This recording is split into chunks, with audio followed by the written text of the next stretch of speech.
All right, now at the unofficial start of summer, it is definitely and officially crab season here at Samuels and everywhere along the East Coast. Now I'm here with one of my idols here.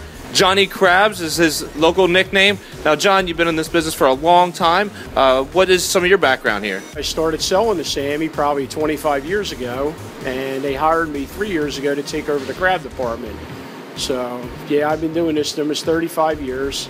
Okay, great. Well, I know that people get to eat them, they get to crack them open, but there's a lot of story that goes behind the whole seasonality of it. So where does it all begin? It all begins if we start from the winter time with the crabs when they bury in the mud. In the springtime, they come out of the mud, and the males will gravitate more to the creeks. The females will travel down the bay. That's where they spawn. After that spawn, usually what will happen, we'll get into the soft shells, which you see here we have plenty of. That's when the crab is growing, when it's molting. And we'll have that. We're into that season right now.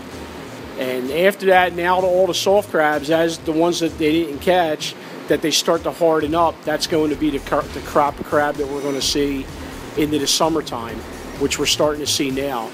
We're kind of a little bit in between right now, not as many crabs as we would like to see. We'll need another 2 to 3 weeks after these crabs all harden up. That's where we'll really start to see a shot of crabs. Okay, I know that throughout the season we get them. It'll start off maybe in Florida and Louisiana, and then eventually it goes up north.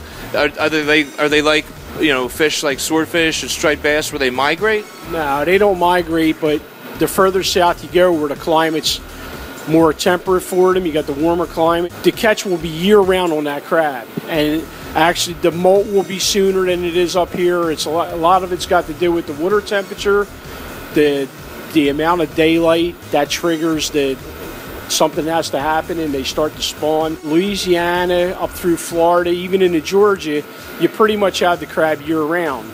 Then it moves right up. The next ones we get into would be the South Carolina, North Carolina, on up into Virginia, Maryland, right on up into Delaware Bay, Jersey, Delaware, as far north as Long Island, New York. We're into the crab season now. We've got them, but we're going through the sheds, and that's why we have a lot of soft shells. As the soft shells come down, the hard crabs come up. In size, because this is when they grow. We'll get 2 or 3 sheds in the summertime. This is like the first one that we're getting now. We'll get another one in another couple weeks, and then another one later in the summer. And every time they go into a shed, we end up with bigger crabs. We'll get much bigger crabs.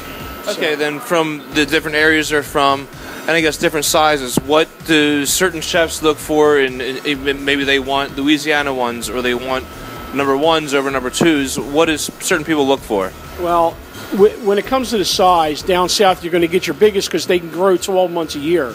Up here they're only going to grow 6, maybe 7 months. So you're never going to get the size like you will down south because they can continually grow. A crab will always keep growing, but it's all weather related. A crab only lives about 1.5 years to 2 years, so it don't have much time to do what it needs to do. And that's why warmer climates, you'll have that crab going all the time, constantly shedding. You'll get a bigger crab. So different areas. I mean, we sell obviously a lot.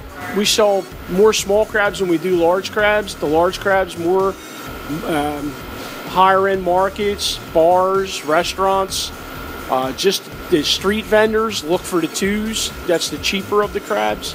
And that's what they're looking for. They're looking for quantity, so you're getting more in the basket of the number 2s. Enough business. Now I know it's we're getting close to some summer weekends. John, I mean, how do you like to eat crabs? I hope you do eat them as much as you sell them. Tired of eating them. Tired of eating them? Do you ever still? Yeah, no, we still eat them. I also have a retail store, and we do that, and we cooking crabs every day, and we do. We still eat crabs.